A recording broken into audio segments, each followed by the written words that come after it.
Student, welcome to আরবি academy. আরবি একাডেমির পক্ষ থেকে তোমাদের সবাইকে স্বাগত। আজকে আমি আলোচনা করব 31শে অক্টোবর 2024 সালে শিফট ওয়ানে এমটিএস পরীক্ষার জিকে জিএস পোর্শন থেকে যে কোশ্চেনগুলো এসেছিল। আজকে আমি সেই কোশ্চেনগুলো নিয়ে আলোচনা করব।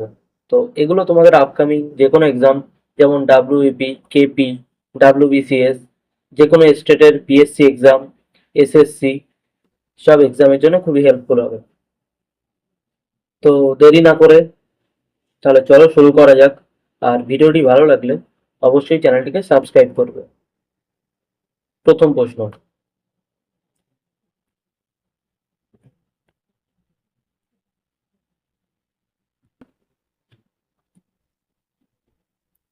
কোন রাজ্য বা কেন্দ্রশাসিত অঞ্চলে নববর্ষের সূচনা উপলক্ষে লোজার উৎসব পালিত হয়? তো লোজার উৎসব, এই উৎসবটি পালিত হয় লাদাখে। লাদাখ কেন্দ্রশাসিত অঞ্চলে এই লোজার উৎসবটি পালিত হয়। আর এই লাদাখ অঞ্চলে এটি মানে লাদাখ কেন্দ্রশাসিত অঞ্চলটি এটি গঠিত হয় 31শে অক্টোবর 2019 সালে জম্মু কাশ্মীর থেকে।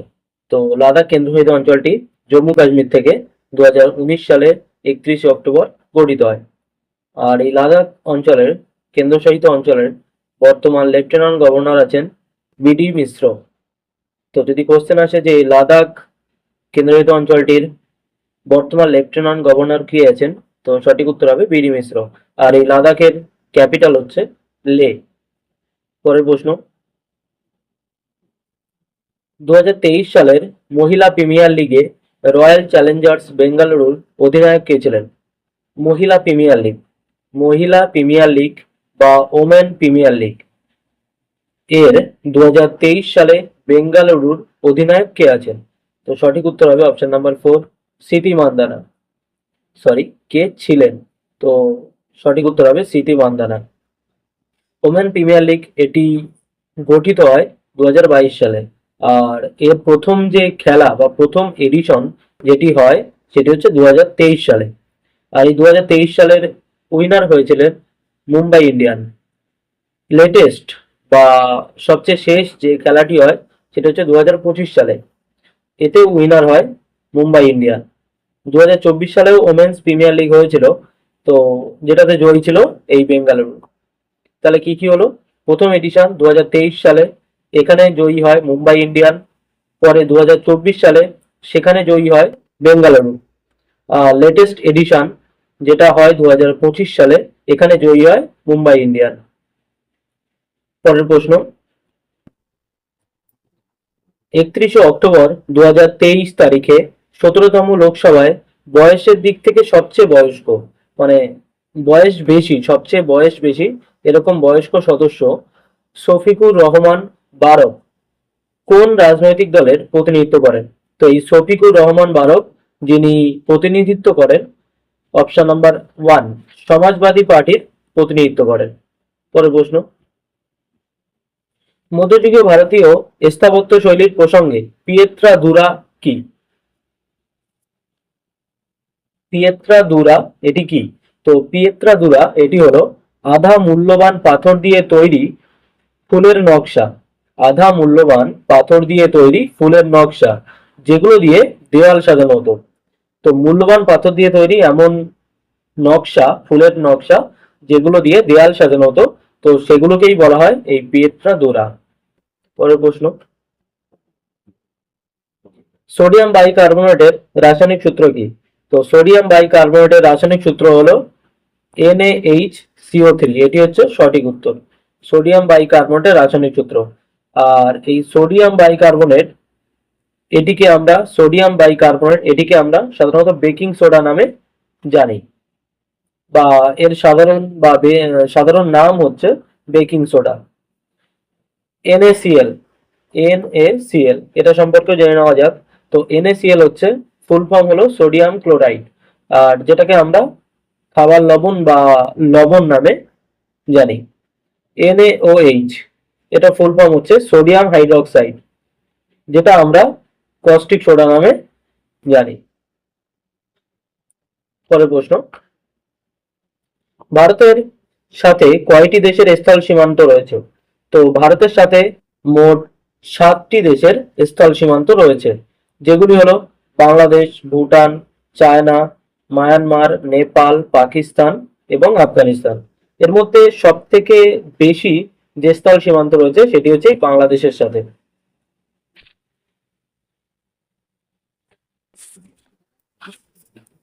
পরের প্রশ্ন, দাদাভাই নওরোজি নিচের কোন বইটি লিখেছেন? তো দাদাভাই নওরোজি যে বইটি লিখেছেন সেটি হলো poverty and un-British rule in India.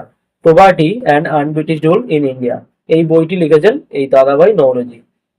আচ্ছা, এখানে আরো একটি তথ্য, economic history of India, economic history of India, এই বইটি লেখেন রমেশ চন্দ্র দত্ত। আচ্ছা, এই দাদাভাই নওরোজি, এনাকে আমরা অন্য আরো একটা নামে জানি, যেটা হচ্ছে grand old man of India. তো এরকম এইরকম প্রশ্ন আগেও এসছে যে grand old man of India নামে আমরা কাকে জানি? তো সেখানে সঠিক উত্তর হবে দাদাভাই নওরোজি। পরের প্রশ্ন, হলুদে উপস্থিত রাসায়নিক যৌগ হলো? তো হলুদে উপস্থিত রাসায়নিক যৌগটি হলো কারকিউমিন। সঠিক উত্তর হবে অপশন নাম্বার 1, কারকিউমিন। এটি হচ্ছে এই হলুদে উপস্থিত। পরের প্রশ্ন, নিচের কোন রাজবংশ চতুর্দশ শতাব্দী সালে বিজয়নগর রাজ্য প্রতিষ্ঠা করেন? চতুর্দশ শতাব্দী সালে বিজয়নগর রাজ্য প্রতিষ্ঠা করেন। সঠিক উত্তর হবে অপশন নাম্বার 1, সঙ্গম রাজবংশ। এটি হচ্ছে এই বিজয়নগর রাজ্য প্রতিষ্ঠা করেন। পরের প্রশ্ন, সঞ্জনা বাতুলা কোন খেলার সঙ্গে যুক্ত? সঞ্জনা বাতুলা তিনি কোন খেলার সঙ্গে যুক্ত? সঠিক উত্তর হবে রোলার স্কেটিং। তো সঞ্জনা বাতুলা তিনি রোলার স্কেটিং এই খেলার সঙ্গে যুক্ত। পরের প্রশ্ন, কে এম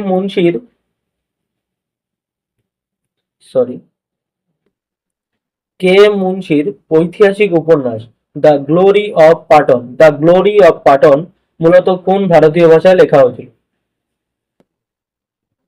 তো দ্য গ্লোরি অফ পাটন এটি যে ভাষায় লেখা হয়েছিল সেটা হচ্ছে গুজরাটি।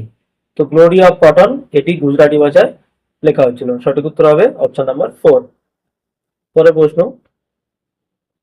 কৃষির রবি মৌসুম যেটা অক্টোবর নভেম্বরে শুরু হয় এবং কোন মাসে শেষ হয়? তো মৌসুমী মরশুম যেটা শুরু হয় অক্টোবর নভেম্বর মাস থেকে এবং এটি শেষ হয় মার্চ এপ্রিল মাসে। সঠিক উত্তর হবে অপশন নাম্বার 3, মার্চ এপ্রিল। আর এই এই মৌসুমে কোন শস্যগুলো চাষ হয়? তো রবি মৌসুম যেটাতে চাষ হয়, মানে যাকে আমরা রবি শস্য নামেই জানি, সেগুলো হচ্ছে ধান, গম, এদিকে ভুট্টা, মটরশুঁটি, বিভিন্ন সবজি, এগুলোই রবি মৌসুমে চাষ হয়। পরের প্রশ্ন, পাঞ্জাব কোন তারিখে আইন পরিষদ বা লেজিসলেটিভ কাউন্সিল বিলুপ্ত করে? তো পাঞ্জাব কোন তারিখে এই লেজিসলেটিভ কাউন্সিল বিলুপ্ত করে? সঠিক উত্তর হবে অপশন নাম্বার 3, 1 জানুয়ারি 1970। 1 জানুয়ারি 1970 সালে এই পাঞ্জাব লেজিসলেটিভ কাউন্সিল বিলুপ্ত করে। পরের প্রশ্ন, 2011 সালের আদমশুমারি অনুসারে কোন কেন্দ্রশাসিত অঞ্চলে সাক্ষরতার হার সর্বনিম্ন ছিল? তো কোন কেন্দ্রশাসিত অঞ্চলে সাক্ষরতার হার সর্বনিম্ন ছিল? আমরা এখনো পর্যন্ত 2011 সাল ধরেই চলছি, কারণটা হচ্ছে আমাদের শেষ যে আদমশুমারি হয়েছিল সেটা এই 2011 সালেই হয়েছিল, তারপরে এখনো পর্যন্ত হয়নি।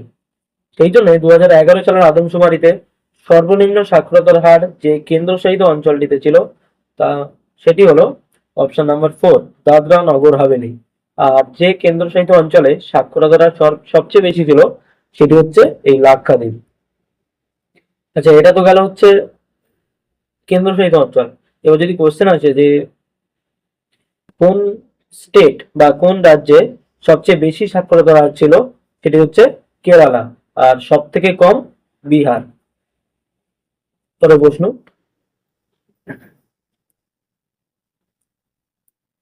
নালন্দা নৃত্য গবেষণা কেন্দ্র প্রতিষ্ঠানকারী কনক রেলে ভারতের নিম্নলিখিত কোন ধ্রুপদী নৃত্যের একজন শিল্পী ছিলেন? কনক রেলে যিনি কোন ধ্রুপদী নৃত্যের একজন শিল্পী ছিলেন? সঠিক উত্তর হবে অপশন নাম্বার 1, মোহিনীঅট্টম। মোহিনীঅট্টম, কনক রেলে মোহিনীঅট্টম ধ্রুপদী নৃত্যের একজন শিল্পী ছিলেন। আর এই মোহিনী অট্টম এটি হচ্ছে কেরালার একটি লোকনৃত্য। আচ্ছা, এর সাথে এগুলো দেখে নেই। এই মণিপুরি এটি হচ্ছে মণিপুরের লোকনৃত্য। কত্থক এটি হচ্ছে উত্তরপ্রদেশ বা উত্তর ভারতের লোকনৃত্য। আর সত্রিয় এটি হচ্ছে আসামের লোকনৃত্য। পরের প্রশ্ন, নিচের মধ্যে নিচের মধ্যে কে ইন্দোর ঘরানা প্রতিষ্ঠা করেন? তো ইন্দোর ঘরানা এটি প্রতিষ্ঠা করেন অপশন নাম্বার 3 ওস্তাদ আমির খান, যিনি ইন্দোর ঘরানা প্রতিষ্ঠা করেন। পরের প্রশ্ন, টমেটোর লাল রং এটি নিম্নলিখিত উপাদানগুলির উপস্থিতির কারণে হয়। কোন উপাদানগুলির উপস্থিতির কারণে টমেটোর রং লাল হয়? তো এখানে সঠিক উত্তর হবে অপশন নাম্বার 4 লাইকোপিন। লাইকোপিনের উপস্থিতির জন্য টমেটোর রং লাল হয়। পরের প্রশ্ন, নিচের কোনটি মূলধনী পণ্যের বৈশিষ্ট্যগুলির মধ্যে একটি? মূলধনী পণ্য, তো মূলধনী পণ্য কাকে বলে?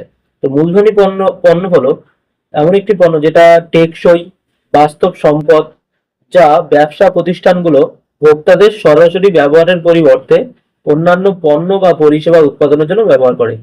মানে এই মূলধনী যে পণ্যগুলো সেগুলো মানে যারা ব্যবসা করে বা বিজনেসম্যান আছে তারা ডিরেক্ট মানে মানুষজন বা যারা মানে ডিরেক্ট মানুষজনকে না দিয়ে এই পণ্যগুলোর দ্বারা বিভিন্ন পণ্য বা পরিষেবা বা অন্যান্য প্রয়োজনীয় জিনিসপত্র তৈরি করে। ঠিক আছে, তো এখানে মূলধনী পণ্যের বৈশিষ্ট্য হলো এগুলি টেকসই। সঠিক উত্তর হবে অপশন নাম্বার 1 মূলধনী পণ্যগুলো হয় টেকসই। এগুলো ব্যবহার করে বিভিন্ন পণ্য বা পরিষেবা উৎপাদন করা হয়। তাহলে প্রশ্ন, 1976 সালে ভারতীয় সংবিধানের কোন অংশে 51 ক ধারার অধীনে মৌলিক কর্তব্য যুক্ত করা হয়েছিল? তো মৌলিক কর্তব্য এটি যুক্ত করা হয়েছে আমাদের সংবিধানের 4 এ অংশে বা 4 এ পার্টে এই মৌলিক কর্তব্য যুক্ত করা হয়। আচ্ছা, যদি কোশ্চেন আসে যে মৌলিক কর্তব্য কোন কমিটির সুপারিশে গঠন করা হয়, তো সঠিক উত্তর হবে শরণ সিং কমিটি। আর বর্তমানে আমাদের মৌলিক কর্তব্যের সংখ্যা আছে 11টি। পরের প্রশ্ন, পদ্ম পুরস্কারের ক্রমহ্রাসমান ক্রম কি? পদ্ম পুরস্কার এর ক্রমহ্রাসমান ক্রম কি? তো আমাদের যে পদ্ম পুরস্কার আছে মোট 3টি পদ্ম পুরস্কার আছে। একটা হচ্ছে পদ্মশ্রী, পদ্মভূষণ আর পদ্মবিভূষণ। এর মধ্যে সবচেয়ে বড় হচ্ছে এই পদ্মবিভূষণ, তারপরে আছে পদ্মভূষণ, তারপরে আছে পদ্মশ্রী। তো এখানে বলেছে ক্রমহ্রাসমান ক্রম মানে বড় থেকে ছোট। তো যেহেতু পদ্মবিভূষণ এটা সব থেকে বড়, এখানে সঠিক উত্তর হবে অপশন নাম্বার 4 পদ্মবিভূষণ, তারপরে আসছে পদ্মভূষণ, তারপরে পদ্মশ্রী। তো সঠিক উত্তর হবে অপশন নাম্বার 4। পরের প্রশ্ন, নিম্নলিখিত কোন আইনের মাধ্যমে ভারতে প্রাদেশিক প্রশাসনে দ্বৈত শাসন ব্যবস্থা চালু হয়েছিল? দ্বৈত শাসন ব্যবস্থা এটি চালু হয়েছিল 1919 সালের ভারত শাসন আইন বা 1919 সালের ভারত সরকার আইন দ্বারা এই দ্বৈত শাসন ব্যবস্থা চালু হয়েছিল। পরের পরের প্রশ্ন, বিখ্যাত স্থান মৌসিনরাম সম্পর্কে নিম্নলিখিত কোন বিবৃতিটি সঠিক? তো মৌসিনরাম সম্পর্কে এটি পৃথিবীর সবচেয়ে আর্দ্র স্থান আর এটি ভারতের মেঘালয় রাজ্যে অবস্থিত। তো মৌসিনরাম এটি মেঘালয় রাজ্যে অবস্থিত এবং এটি পৃথিবীর সবচেয়ে আর্দ্র স্থান। তো এখানে দুটোই হচ্ছে সঠিক। তো আমাদের এখানে সঠিক উত্তর হবে অপশন নাম্বার 4 এ এবং বি উভয় সঠিক। পরের প্রশ্ন, মৌর্য রাজবংশের প্রতিষ্ঠাতাকে? তো মৌর্য রাজবংশের প্রতিষ্ঠাতা হলো অপশন নাম্বার 4 চন্দ্রগুপ্ত মৌর্য। মৌর্য রাজবংশের প্রতিষ্ঠাতা হলো চন্দ্রগুপ্ত মৌর্য। আর এই রাজবংশের শ্রেষ্ঠ রাজা হচ্ছেন সম্রাট অশোক। আর যদি কোশ্চেন আসে যে এই রাজবংশের শেষ রাজাকে, তো সেখানে সঠিক উত্তর হবে বৃহদ্রথ। পরের প্রশ্ন, ভারতের কোন অংশে শীতল পাহাড়ি জলবায়ু পরিলক্ষিত হয়? কোন অংশে শীতল পাহাড়ি জলবায়ু পরিলক্ষিত হয়? সঠিক উত্তর হবে অপশন নাম্বার 1 উত্তর অংশে শীতল পাহাড়ি জলবায়ু পরিবেশিত হয়। পরের প্রশ্ন, ফার্মেসি সংশোধনী বিল 2023 যেটি 3রা আগস্ট 2023 তারিখে লোকসভায় পেশ করা হয়েছিল, যা কোন আইনকে সংশোধন করে?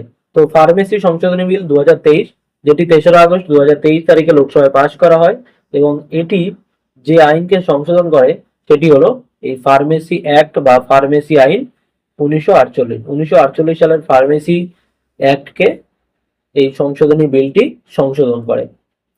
তো আমাদের টোটাল 25 কোশ্চেন কমপ্লিট হয়ে গেছে। চলো, ভালো লাগলে চ্যানেলটিকে অবশ্যই লাইক করবে এবং সাবস্ক্রাইব করবে।